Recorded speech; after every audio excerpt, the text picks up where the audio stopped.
Jungle. Buenos días.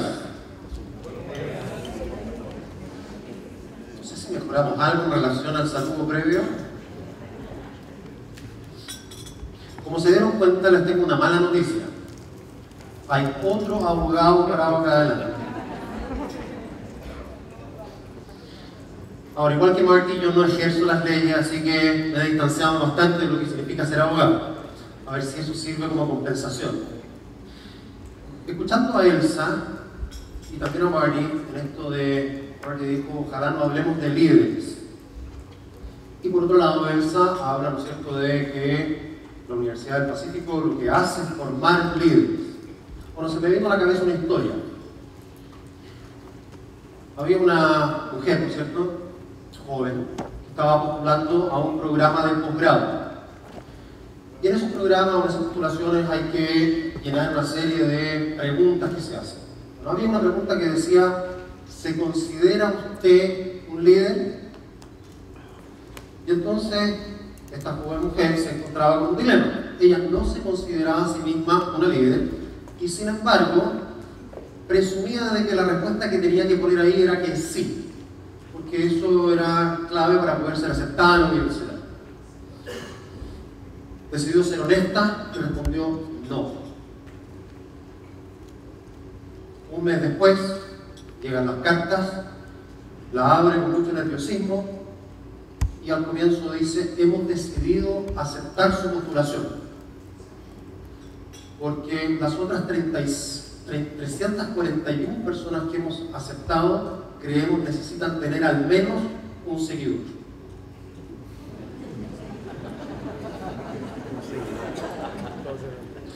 Bien,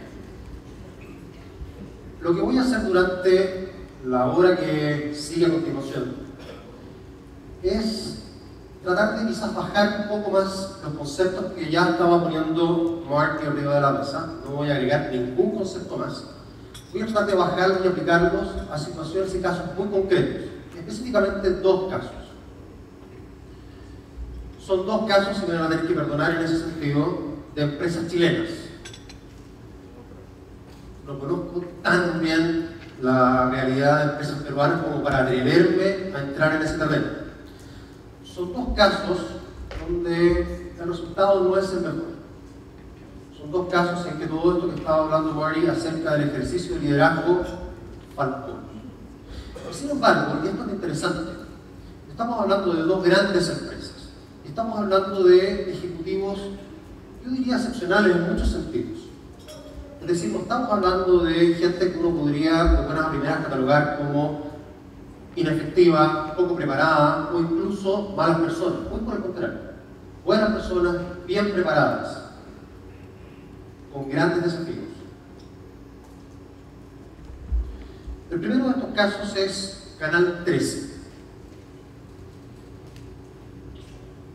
Canal 13 fue fundado en el año 1959, en la época en que la televisión recién empezaba a despegar. Fue de alguna manera un experimento de la Universidad Católica de Chile, una de las dos grandes universidades del país.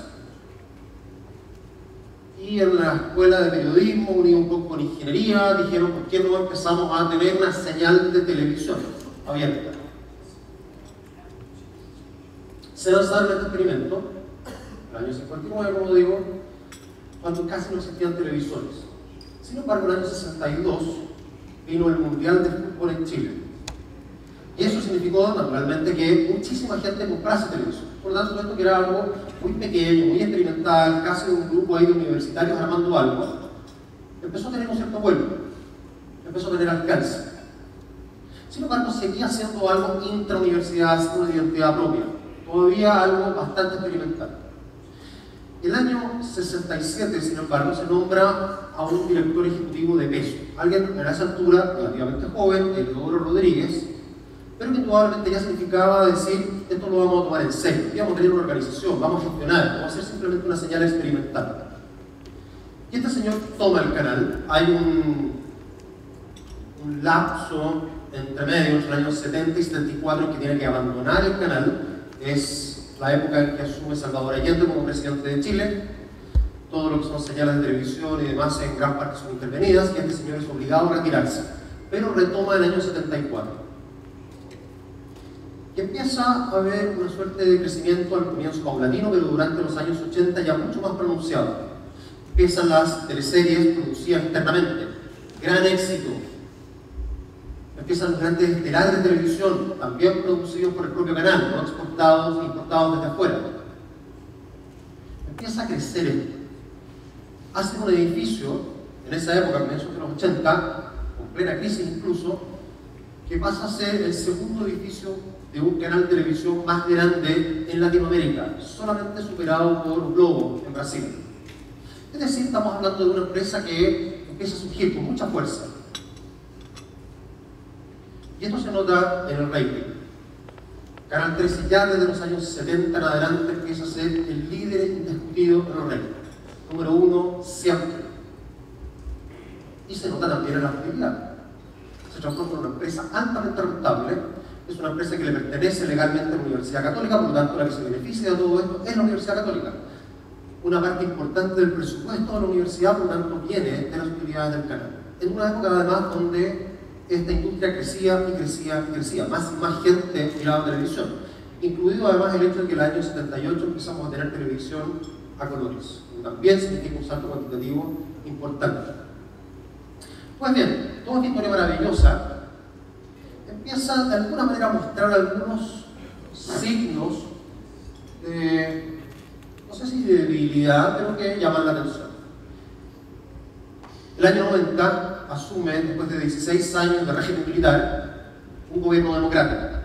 Y eso significa, más allá de los efectos políticos, que la sociedad en sí empieza a liberalizarse.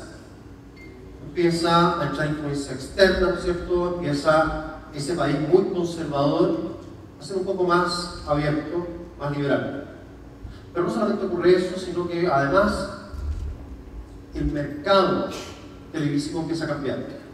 Y aquí vienen claves importantes. Si uno piensa en la competencia que Canal 13 tenía hasta más o menos iniciados los años 90, incluso mitad de los años 90, bueno, la verdad es que no había mucha competencia. Había un canal del Estado, TVN, que se llama hoy día, muy potente, con muchos recursos, pero finalmente era el canal del gobierno, más que el canal del Estado. Era la voz oficial del gobierno y en este caso, obviamente, además con un sesgo muy importante tratándose de un régimen militar.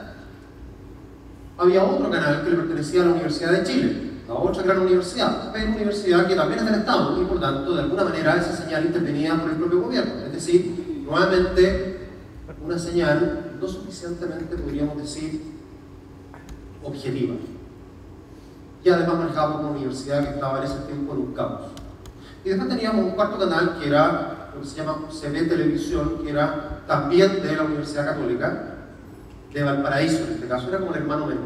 Es decir, básicamente Canal 13 no había tenido competencia. Y había estado una industria que crecía y crecía. ¿Qué pasa en los años 90? Empieza a aparecer el cable.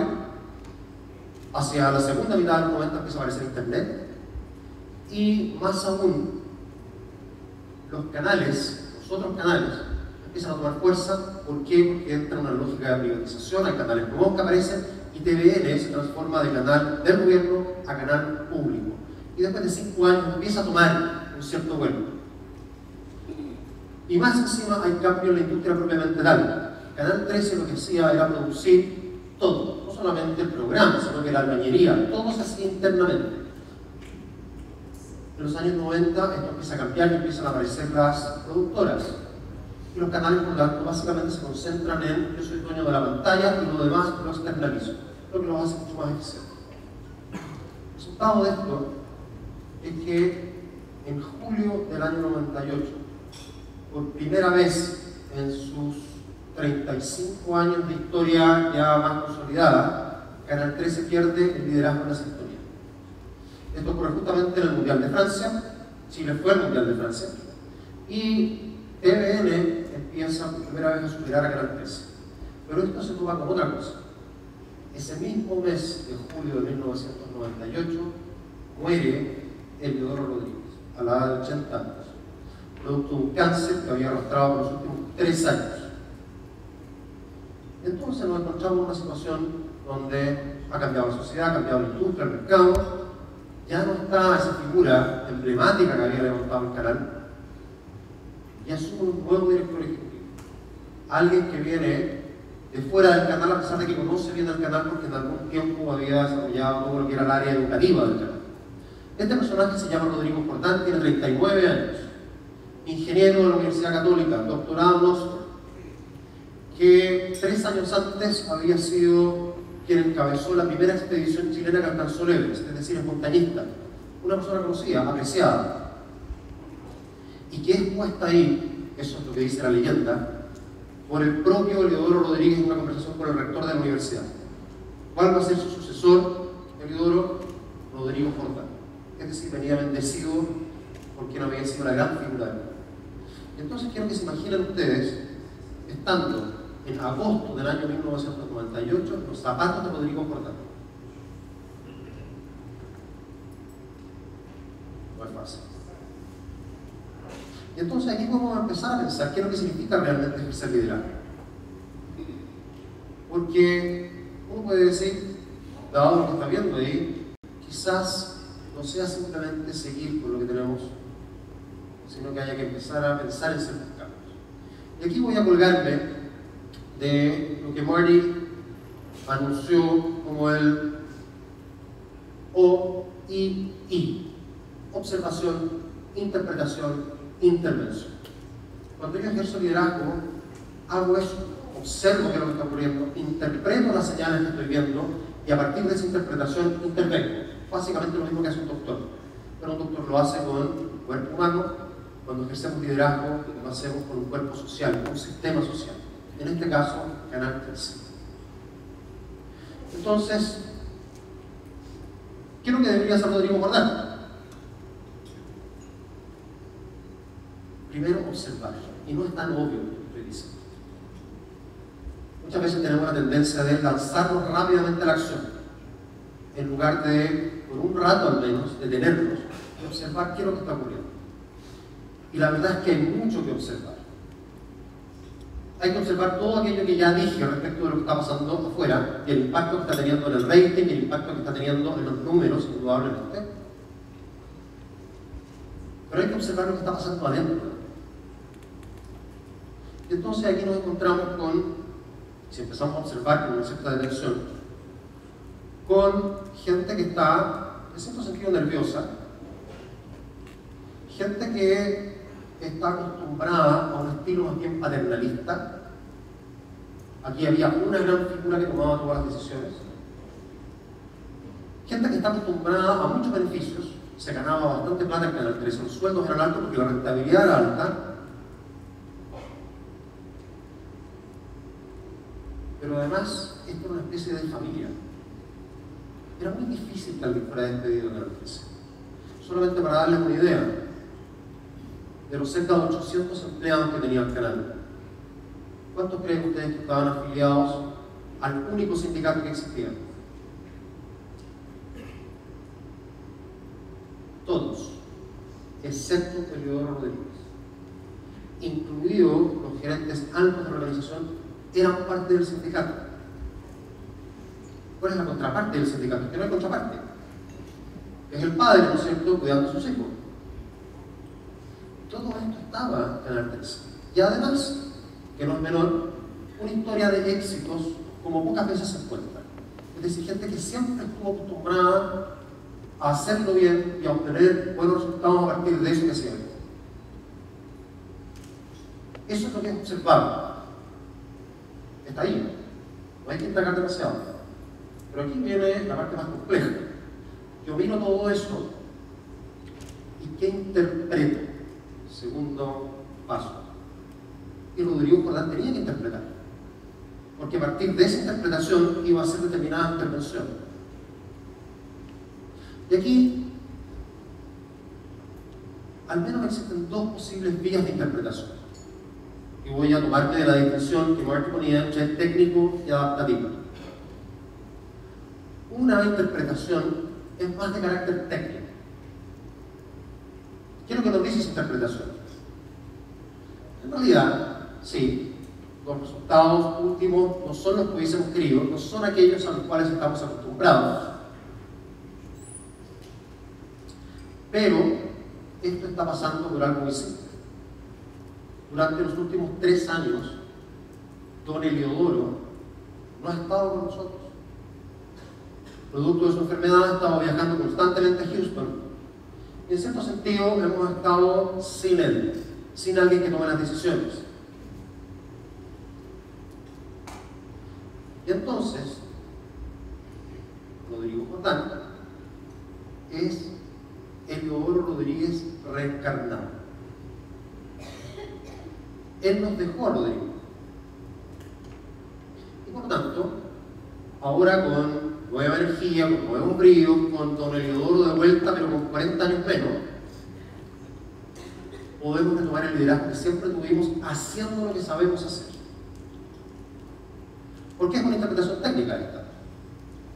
Porque básicamente no demanda cambio, no demanda que desarrollemos nuevas competencias, no demanda que reformulemos nuestros valores.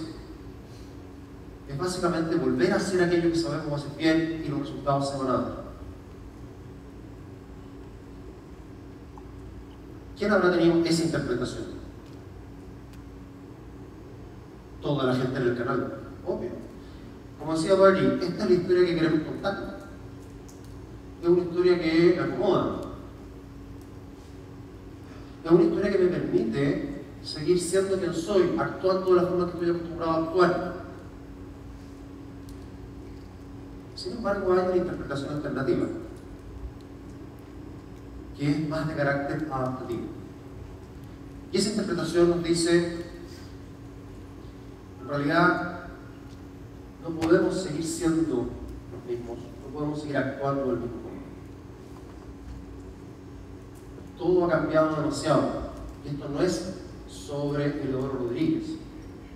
Esto no es acerca de un individuo, es acerca de un sistema. Primero, un sistema nacional que ha cambiado mucho y un sistema que era el 13, que claramente tiene que cambiar su forma de funcionar. Y lo tiene que hacer fundamentalmente en 2 cosas. Una, en gestión. Hay un desafío adaptativo de cara a la gestión del canal. Necesitamos ser más eficientes. Estamos siendo muy ineficientes comparados con la competencia. Necesitamos tener menos gente. Necesitamos externalizar. Y necesitamos desarrollar nuevas competencias. Es lo que podríamos llamar una típica reestructuración de una empresa. ¿Sí? Y sabemos que aquí ya la cosa no es tan bonita porque van a haber pérdidas, que es lo que explica, como decía Marty, la resistencia al cambio. Van a haber pérdidas desde luego de empleos, va a haber pérdidas desde el punto de vista de remuneraciones, van a haber pérdidas de lealtades. Hay gente quizás muy cercana a mí que va a salir, eso me va a doler, tengo que tener que sacar a gente de mi equipo. O asimismo va a haber reestructuración y entonces no voy a quedar con los que antes estaban. Hay pérdidas de poder desde luego, pérdidas de estatus. Hay un conjunto de pérdidas que están asociadas a esto que es reestructurar desde el punto de vista de la gestión. Pero ocurre que esta es una parte del desafío adaptativo y probablemente la menos importante. Hay una segunda parte del desafío adaptativo que tiene que ver con la pantalla, con lo que yo pongo en la pantalla. ¿Y qué es lo que ocurre? Canal 13 se construye sobre la lógica de este es una herramienta evangelizadora. Es un canal de la iglesia. Solamente para darles una idea, a esa altura era el único canal de la Iglesia Católica en el mundo con señal abierta.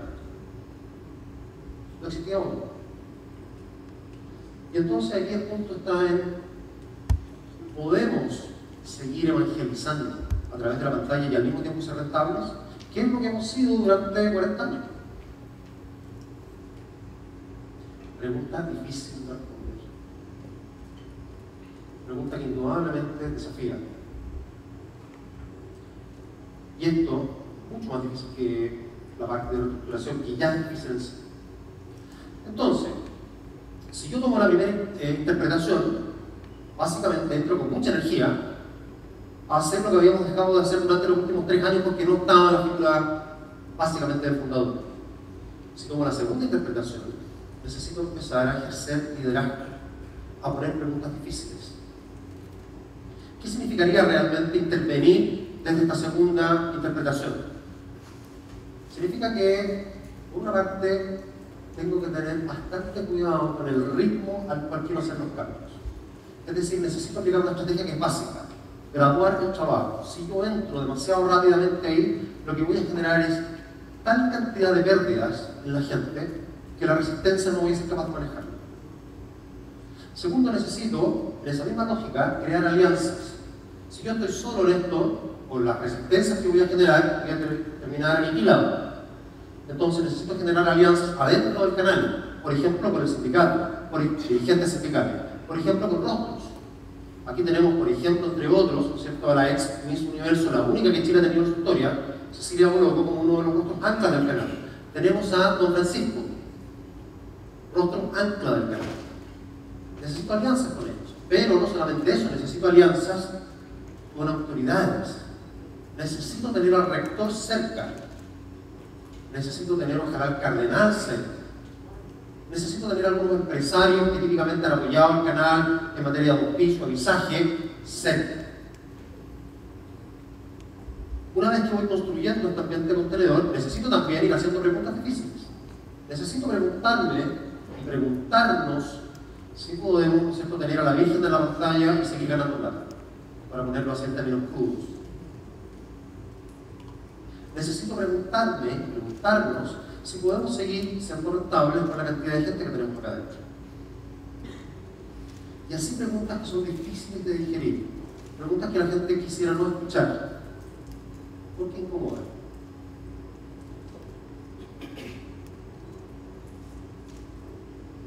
Al mismo tiempo necesito preguntarme si la receta del éxito pasado es la receta del éxito hacia el futuro. Entonces, en esta combinación de cosas, voy por un lado conteniendo y por otro lado voy de alguna manera tensionando el sistema, trayendo aquello que está afuera hacia adentro. Necesito también hacer algunos experimentos. Hablando de experimentación, por lo mismo, esto no se trata de resolver problemas, se trata de ir haciendo experimentos para que poco a poco vayamos descubriendo qué cosas distintas funcionan y nos va mostrando un camino a seguir. Y no tenemos certeza de qué es lo que va a funcionar y qué es lo que no va a funcionar. Y una cosa que nunca puedo perder de vista, como sé que al ir haciendo esto van a haber reacciones dentro y fuera del canal, necesito permanentemente estar subiendo al balcón, como podríamos decir, tomando perspectiva y entendiendo qué va pasando con la gente. Si hay algo que no puedo perder de vista es qué va pasando con la gente, en sus cabezas, cuáles son las conversaciones internas, cuáles son las conversaciones de pasillo. Si pierdo de vista eso, en algún momento me puedo encontrar con una resistencia inesperada. Hay un dicho que es muy bueno para poder entender esto de manera simple y gráfica. Para un ciego todo golpe es repentino. Obvio. Sin embargo, no siendo ciegos, muchas veces recibimos golpes repentinos, sorpresivos, que no somos capaces de anticipar. Y eso ocurre porque no estamos siendo suficientemente conscientes de lo que está pasando con la gente y de las reacciones que van a sucederse a partir de nuestras propias intervenciones. Cada vez que alguno de nosotros recibe un golpe que no fue capaz de prever, es porque no se subió suficientemente al balcón, no entendió lo que realmente estaba pasando ahí. Que vamos a recibir golpes en la vida, muchos, temas que sepamos que vienen.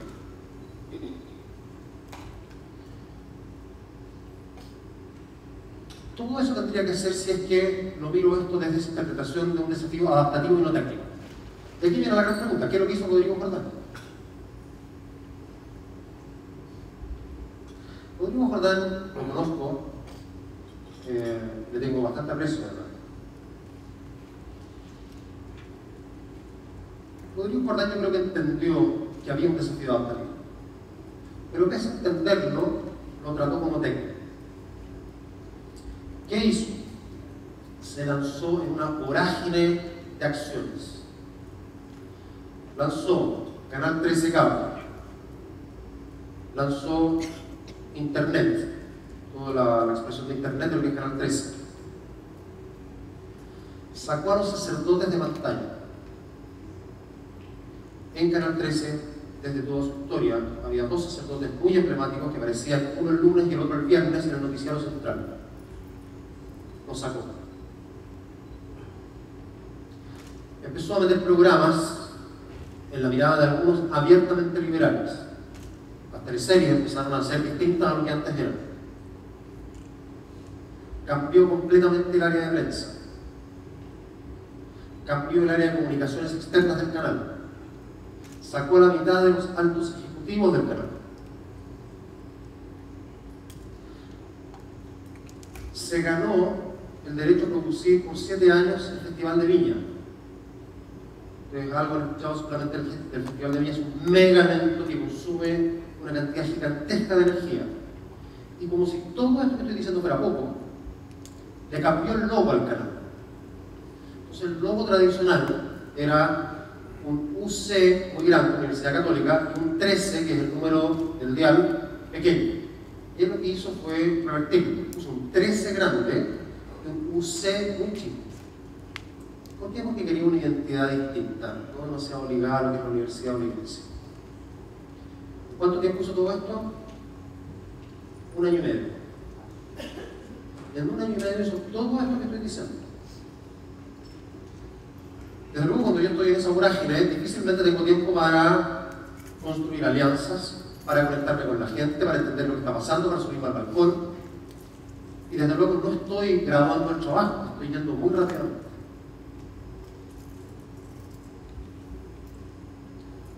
¿Por qué hace esto, Rodrigo?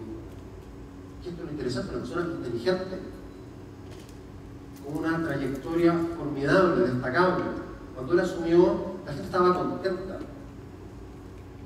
Era la persona para ocupar ese puesto. ¿Por qué lo hace? Aquí un poco terreno de interpretación, habría que meterse en la cabeza de él, pero una cosa bien interesante que él me dijo personalmente. Yo partí de un supuesto errado.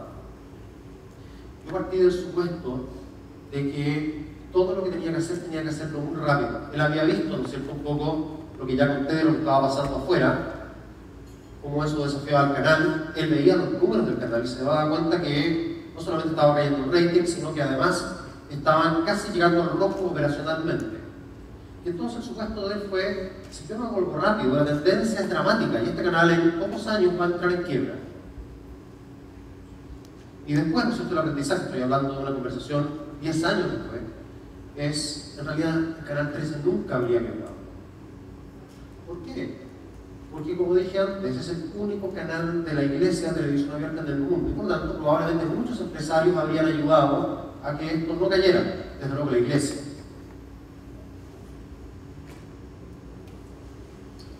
Segunda posible explicación de por qué hizo esto. Bueno, porque es él. Rodrigo es una persona muy energética, muy orientada, ¿no es cierto?, a rápidamente ir a la acción. Y aquí su piloto automático le jugó una mala pasada. ¿Cuál fue el resultado de esto? 1 año, 11 meses después de haber asumido, cambia el rector de la Universidad Católica y la primera medida que toma el nuevo rector es sacar a Rodrigo Jordán. La primera. Y se acabó la historia. Un ejercicio de liderazgo que no fue, donde no se utilizaron herramientas como las que estoy describiendo para poder realmente enfrentar un desafío adaptativo profundo, valórico, no solamente desde el punto de vista de gestión. Ese fue el término de la historia de Rodrigo Jordán como director ejecutivo, no fue el término de la historia de Canal 13, desde luego. Desde el año 1998 hasta el año 2010, 12 años, se sucedieron 6 directores ejecutivos. Esto fue llamado la moledura de carne. Ustedes entenderán que ya el tercer intento de poner un director ejecutivo ya nadie quería aceptar el cargo. Y empezaron a buscar gente dentro de la misma universidad, es decir, que tuviera la misma mirada, pero que por tener la misma mirada no era capaz de desafiar el sistema, no era capaz de hacer las preguntas difíciles. Finalmente, el año 2010, Canal 13, ya en completa quiebra, fue vendido. Lo compró el Grupo Luxich, el empresarial más importante en el país, que en poco tiempo revirtió la situación en que se encontraba el canal. Cambió la pantalla, cambió gente, reestructuró, hizo lo que eventualmente habría que haber hecho 12 años antes. Y la iglesia compró su canal.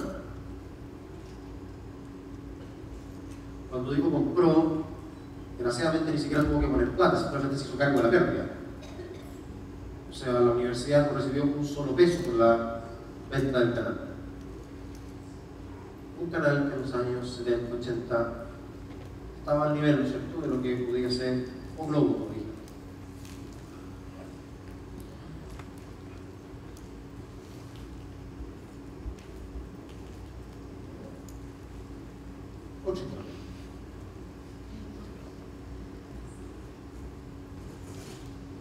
Esta es una historia más reciente.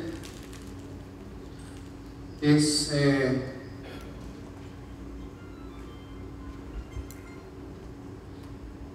hacer un comentario quizás sea interesante antes de meterme en esta otra. Uno de los directores ejecutivos, el tercero, vino Rodrigo Jordán, después una persona que se llama Jaime Belolio, y después uno que es Enrique García, que vino desde afuera, fue el último que vino desde afuera de la universidad, del canal, de todo. Un hombre especialista en marketing.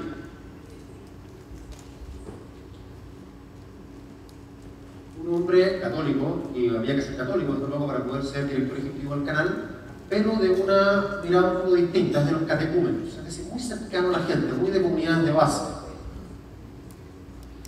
Y entonces Enrique García fue el primero que abiertamente desafió el supuesto de que se podía evangelizar y ser rentable al mismo tiempo. Pero lo hizo de una manera muy inteligente. Él lo que dijo es, no, sí podemos evangelizar y ser rentables, pero entendamos lo que es evangelizar. Porque resulta que este canal hoy día solo es visto por los convertidos. Entonces, ¿qué es lo que es evangelizar? Es ir a decirle lo que ya saben aquellos que ya están convertidos. Y entonces usa el ejemplo de Jesús de Nazaret. Cuando Jesús evangeliza, va precisamente a los no convertidos y usa el lenguaje de los no convertidos.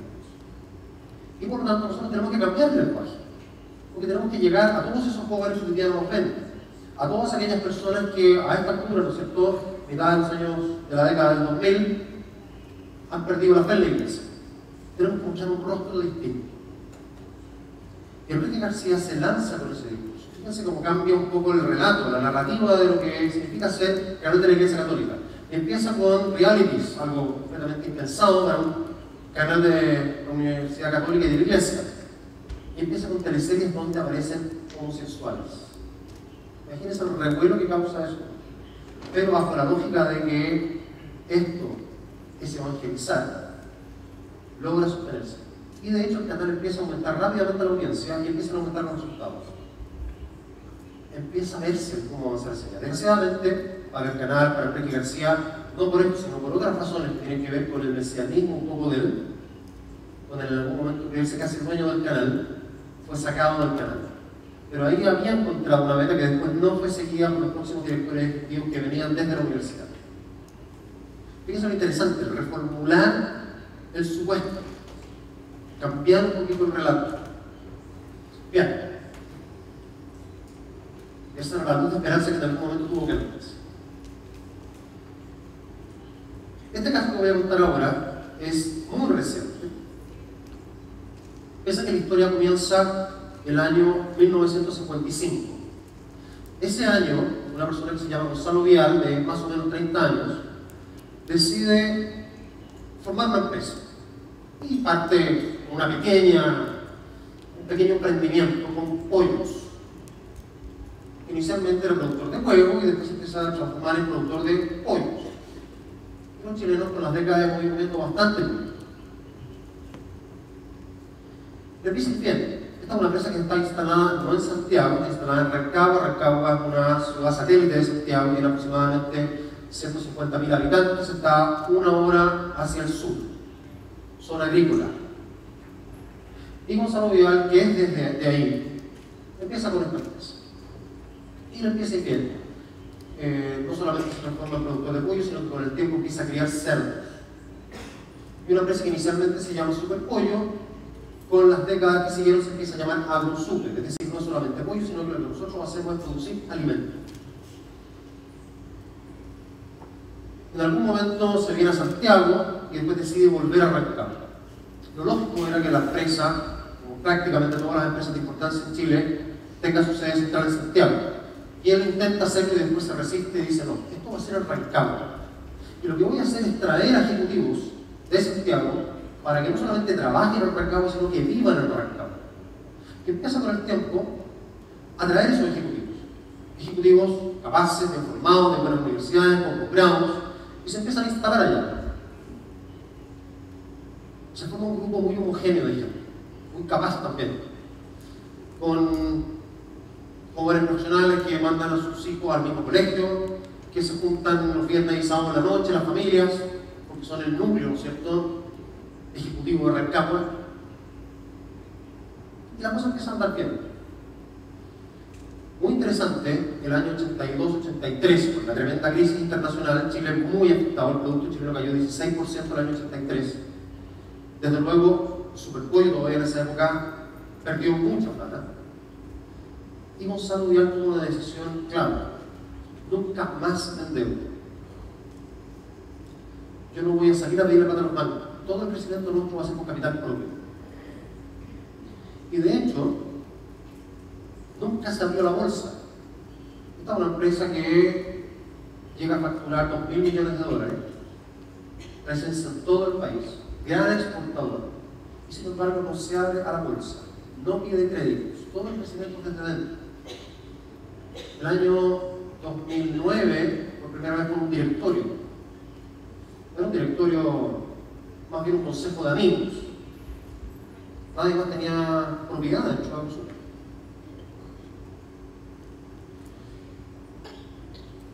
Sigue creciendo a su ritmo normal hasta que el año 2004 el dueño, Gonzalo Vidal, los ejecutivos, mucho menores que él, hay una brecha de aproximadamente 30 años, 40 incluso entre lo que es él, que debe tener cerca de 80 años, el gerente general que tiene que estar en torno a los 50, deciden dar un paso enorme. Vamos a duplicarnos. Para duplicarnos, vamos a salir de Rancagua. Toda la producción está en Rancagua y sus alrededores. Vamos a ir a otro lugar. Y deciden irse al norte, a un pueblo que se llama Freirina. Cuando estoy diciendo el norte, estoy hablando de 1000 kilómetros al norte de Santiago, es decir, básicamente desierto. Y deciden ir a instalar a un pueblo que tiene 6.000 habitantes, 250.000 hectáreas, que tiene un 25% de cesantía, y donde los hombres típicamente trabajan en la minería y las mujeres son temporeras en algunas pocas actividades agrícolas que existen. Y AgroSuper dice, ahí vamos a instalarnos con una planta de cerdos. Y compran un terreno de 75.000 hectáreas, es decir, un poco más del 20% de lo que era la zona ahí, en un proyecto que supone contratar a 3.000 personas. Freirina hay 6.000, ellos van a contratar a 3.000, por supuesto no todos desde Freirina. Y la planta está exactamente a 8 kilómetros del pueblo. Ese es el plan. Hacen los estudios correspondientes desde el lado ambiental, presentan los estudios. Hacia finales del año 2004, finales del año 2005 se acepta esto, se le da resolución de aprobación medioambiental. No sale tan bien la cosa, sale con mucha exigencia. Curiosamente, esto fue en diciembre del 2005, en febrero, para ser exacto, del 2006, se cambia la resolución ambiental y se hace ahora mucho más amigable para la empresa. Esto fue una intervención directamente desde la moneda, desde el gobierno, desde el presidente Ricardo Lagos en la época, para facilitarle a la empresa la instalación en ese lugar. Era tan la complejidad del proyecto que la construcción no empieza inmediatamente, empieza cerca de un año después, y empieza bien, pero después de 2 años se detiene. ¿Por qué? Porque la crisis del 2009 era muy fuerte. Y no solamente ese proyecto, sino que muchos otros se detienen y se paraliza la construcción por aproximadamente 2 años. Se retoma esto en el año 2011, finales del 2010, última parte, ¿no es cierto? Y termina construido todo esto ya prácticamente listo hacia más o menos mediados del 2011. Empiezan a llegar los cerditos. 6.000 inicialmente, a fines del 2011 había 500.000 cerdos en la planta, con una proyección de llegar a 3 millones de cerdos.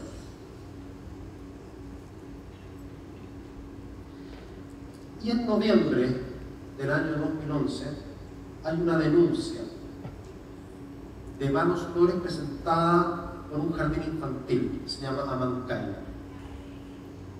Se presenta una denuncia ante las autoridades de salud de que la planta está arrojando malos flores. Y este es el momento crítico.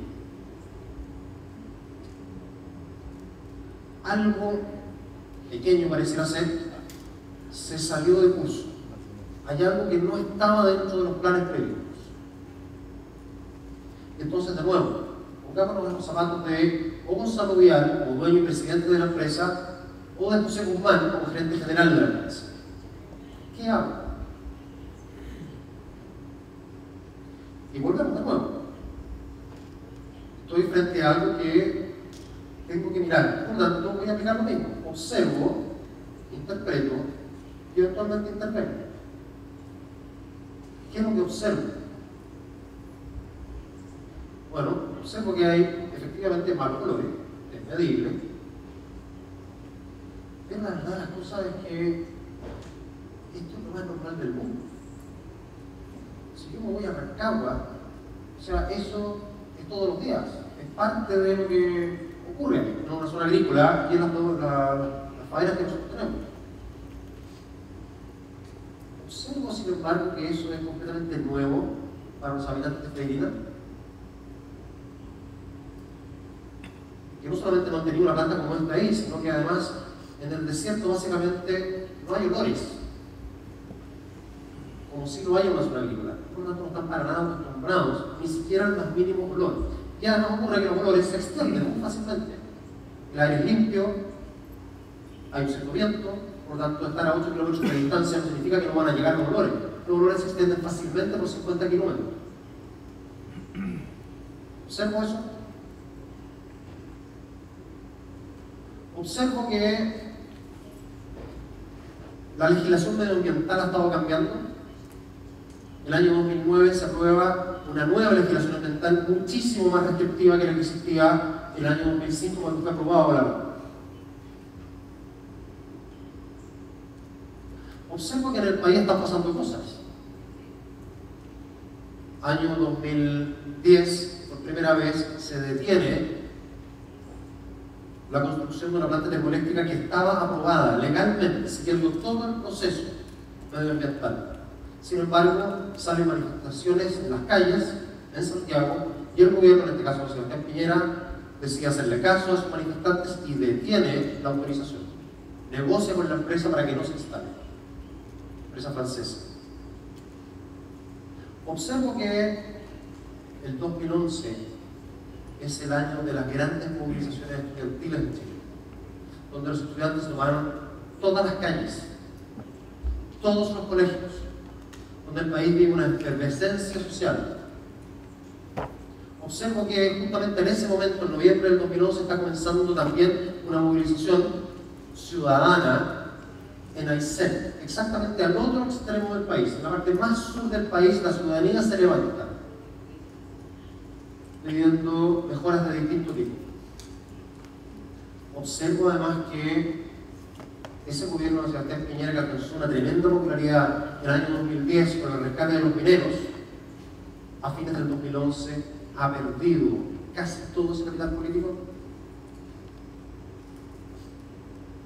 Y finalmente observo que, si bien nosotros como empresa tratamos de construir relaciones con la comunidad el año 2005, 2006, 2007, cuando nos dieron la aprobación, cuando empezamos la construcción, una vez que la construcción la paramos y por 2 años simplemente no hablamos más con México. Y cuando volvimos sin retomar esos contactos con la comunidad. Fíjense la cantidad de elementos observables que existen ahí, todos a disposición de cualquiera que quiera observar. Y entonces, si yo tengo todo eso, bueno, necesito interpretar. ¿Qué interpreto?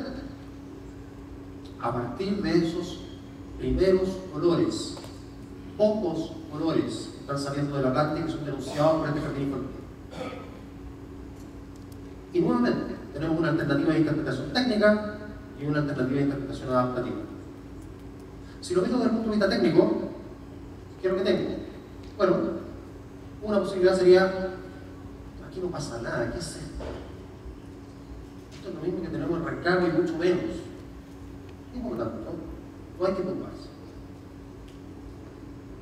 Podría ser un poquito más compleja esa interpretación técnica y decir: mira, en realidad sí, tomemos en cuenta esto y probablemente hay algo que no está funcionando dentro de todo lo que construimos. Que dicho sea de paso, fue una construcción que costó $600 millones y usó las más altas tecnologías. Pero claro, puede que algo haya fallado, por lo tanto, traigamos a los técnicos alemanes, ¿no es cierto?, que se hicieron cargo de todo lo que son los sistemas de ventilación, para ver si es que hay algo que no está funcionando bien. Eso es desde el lado técnico. Si quiero hacer una interpretación más adaptativa, puedo empezar a pensar en, bueno, ¿de qué manera esto que está ocurriendo con estos colores demanda que nosotros trabajemos más de cerca con la comunidad? Demanda de nosotros que estemos mucho más alerta internamente, dentro de la planta, a cualquier evento que pueda ocurrir ahí. Y no pensar que estamos haciendo lo mismo que hacemos en Rancagua. Y que la gente que está aquí es la misma gente que está en Rancagua. Esa interpretación adaptativa tiene que ver, de hecho, con la interpretación que debería haber hecho desde el primer minuto cuando decidí instalarme ahí. Es decir, cuando me instalo, aparecen desafíos adaptativos. Aparece uno que es bastante evidente, que tiene que ver con el desarrollo de capacidades internas para poder manejar la planta como esta. Voy a duplicar capacidad, me voy a instalar en un lugar completamente distinto al que estaba acostumbrado a estar. Y voy a probablemente trabajar con gente que nunca ha trabajado con nosotros previamente. Eso ya en sí demanda un tremendo desafío adaptativo. No es simplemente traer a los expertos para que me instalen la planta. Nosotros vamos a tener que trabajar de modo distinto a como hemos estado acostumbrados. No es 100% distinto, es en parte distinto. ¿Cómo me preparo para eso? Ese es un pedazo del desafío adaptativo. El segundo pedazo es cómo preparo a la comunidad para esto. ¿Cuál va a ser el impacto de esta planta en la comunidad? Y por lo tanto, ¿qué relaciones voy a construir? ¿Qué alianzas voy a estar haciendo?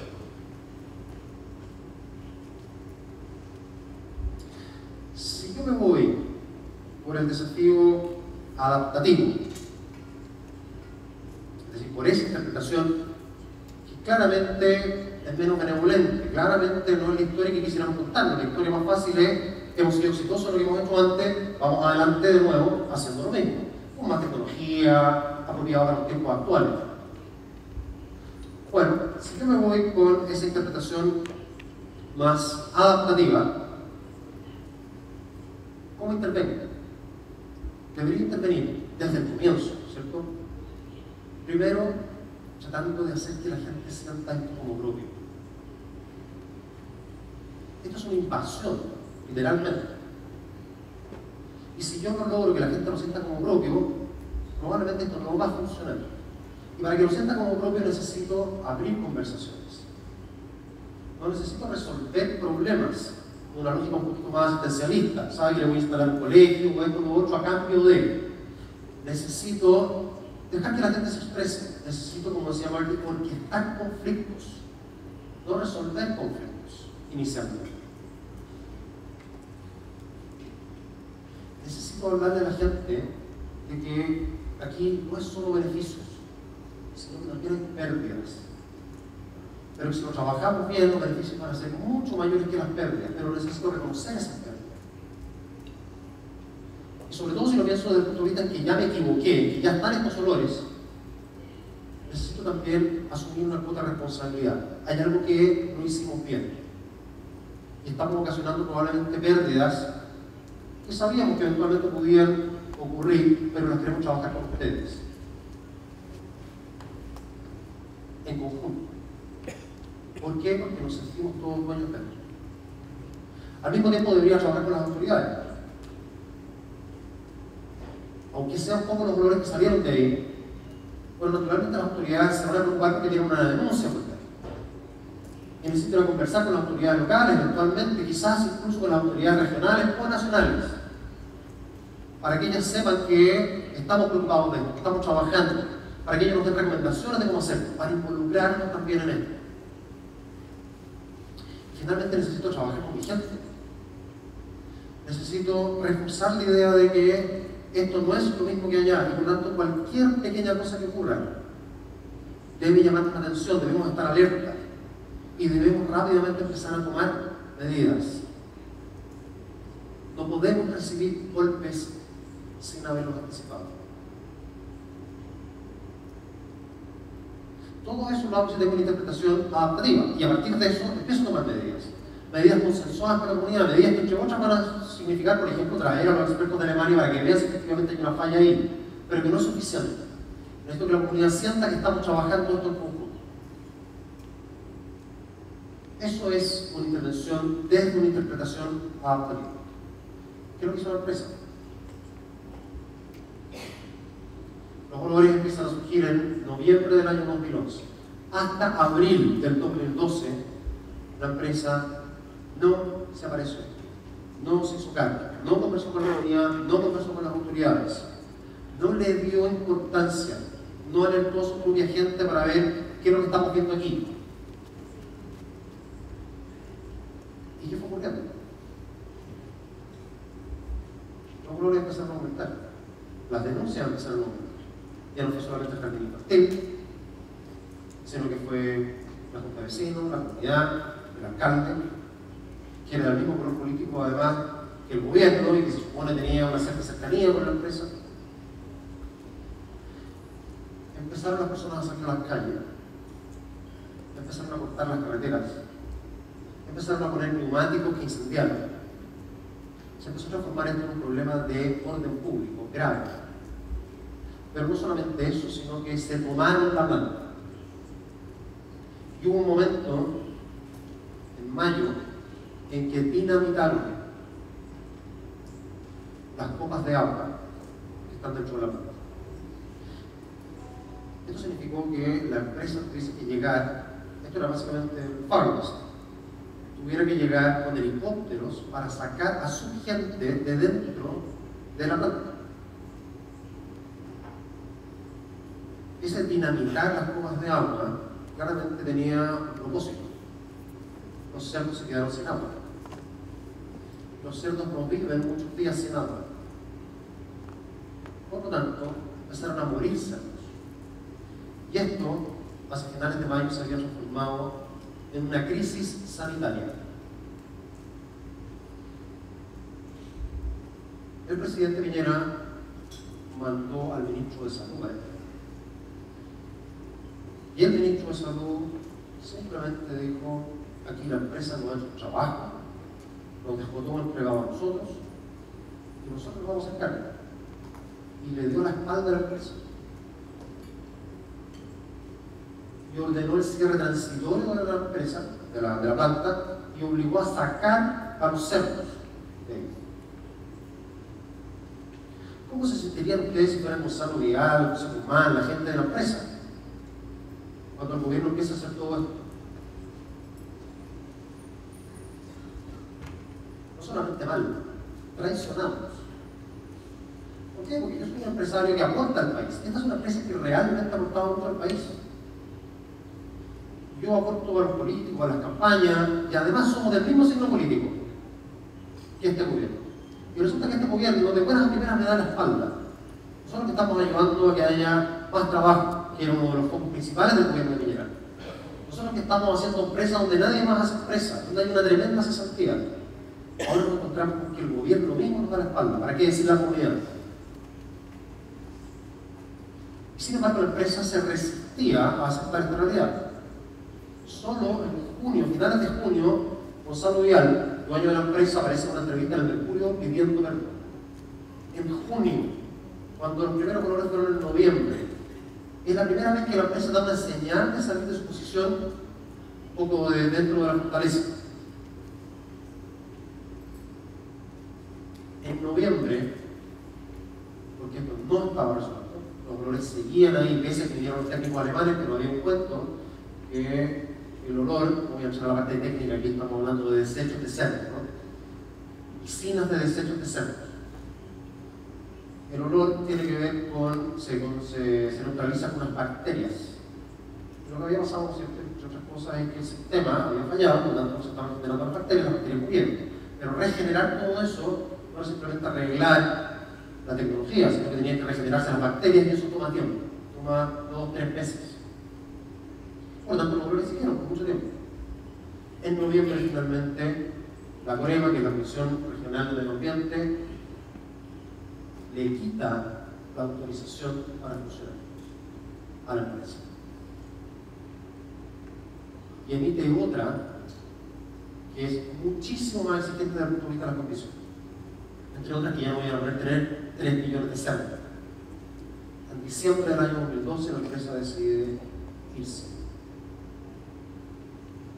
Clausurar la planta. Decide aceptar la pérdida de 600 millones de dólares. Lo que es una pérdida para todos. Una pérdida para la empresa, pero una pérdida para la comunidad. Se pierden empleos, se pierde la posibilidad de desarrollar mucho más. Ese es el resultado. Uno podría preguntarse, bueno, pero ¿cuáles son las lecciones? ¿Qué pasó que nadie vio esto? Que parece tan obvio. Es como instalarse, como decía antes, con algo gigantesco que invade a un pueblo. Entonces aquí hay que empezar a mirar a la empresa. Empresa, como digo, maravillosa, con una historia extraordinaria que aporta al país. Sin embargo, al mismo tiempo, hay que empezar a mirar la cultura de esa empresa. Esta es una empresa paternalista. Y al ser paternalista se instala en Freirina básicamente desde el supuesto de que yo estoy haciendo un favor a la comunidad. Una comunidad, como decía antes, con 25% de desempleo. Y por lo tanto, bajo el supuesto de que la comunidad debería estar agradecida de lo que nosotros vamos a hacer. Inclusive las autoridades deberían estar agradecidas por el empleo que vamos a generar. Les vamos a sacar un problema. Cuando yo me paro desde esa lógica, un poco de yo soy quien viene a ayudar, tienen que estar agradecidos. Bueno, obviamente se empiezan los niños a levantar un poco la voz. No voy a tomar en cuenta un rato, pero tranquilo. Pero además es una empresa donde la autoridad pesa mucho. En ese sentido es bastante vertical. Pese que hay una muy buena relación ahí, se puede eventualmente conversar con el dueño. Es ese tipo de empresas donde cuando yo voy a decir algo que quizás que está más arriba de mí no va a escuchar con demasiado grado, prefiero no decir. Y además, ser vertical es muy homogéneo, extraordinariamente homogéneo.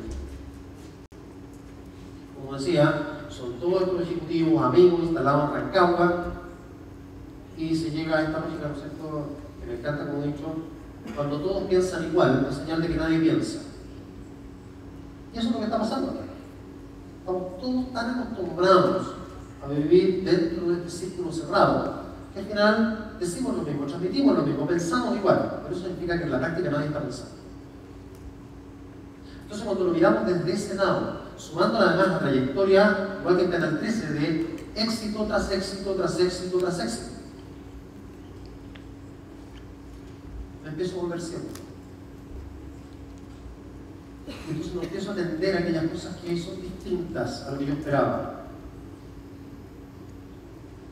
Y las luces amarillas no se prenden, las luces rojas mucho menos.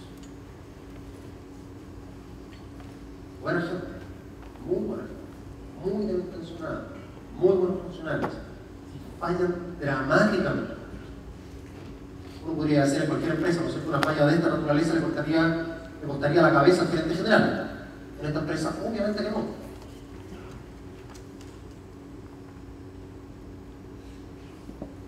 Es una empresa al final del día, por estas características que tiene, muy acostumbrada a hacer las cosas de una determinada manera que le funciona, pero muy poco acostumbrada a que haya liderazgo adentro de ella. Liderazgo en el sentido de poner preguntas difíciles, de cuestionarnos, de decir si aquello que venimos trayendo desde el pasado nos va a servir hacia adelante. No hay orquestación de conflicto. Hay poca capacidad de experimentación. Aquí se podría haber experimentado con algo más chico, en lugar de mirar este gigante hacia adelante. Entonces, voy cerrando con esto. ¿Quién debería haber ejercido liderazgo?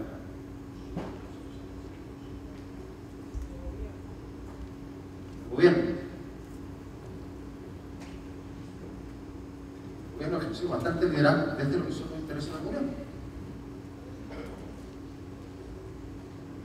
¿Quiénes deberían haber ejercido liderazgo? ¿Cómo esta historia podría haber sido distinta? Aquí no estamos hablando de un único ejecutivo, como en el caso anterior de Rodrigo Jordán, que viene desde afuera y naturalmente tenía eso. Aquí están todos adentro. Claramente eran los propios ejecutivos de esta organización que llamados a ejercer liderazgo. Los llamábamos a decir, ahora bien lo que estamos haciendo. Nosotros tenemos que repensar un poco esto. Estos colores nos deberían llamar la atención.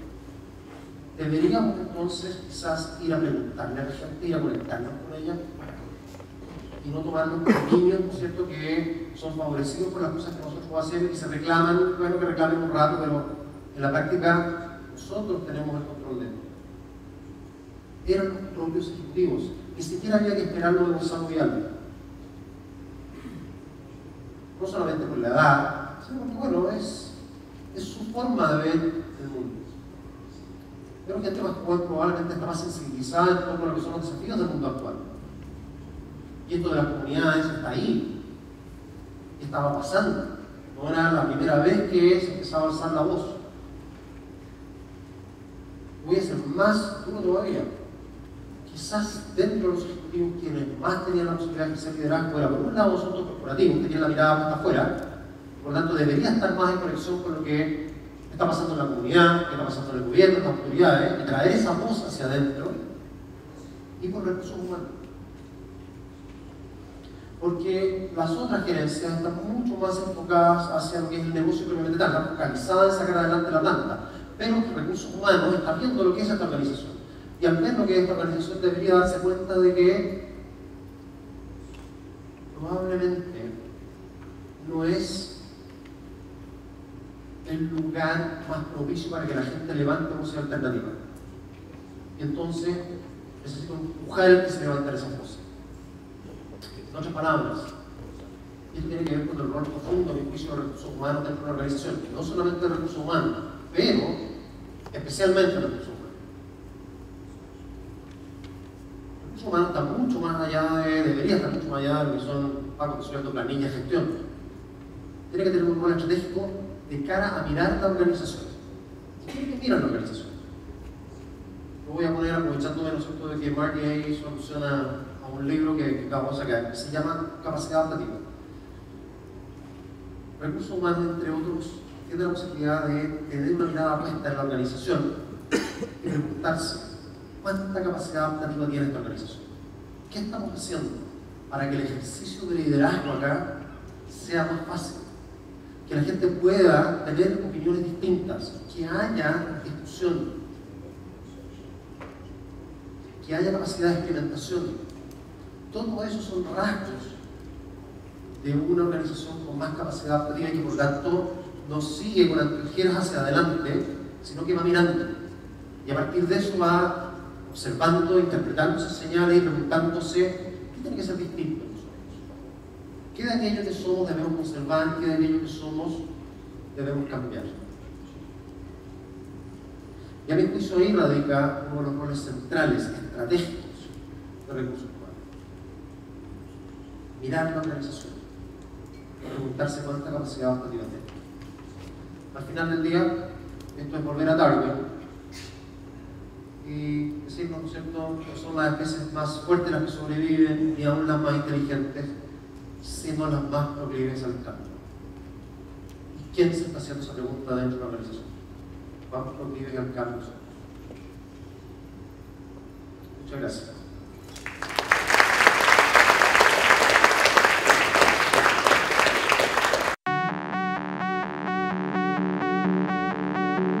Audio Jungle.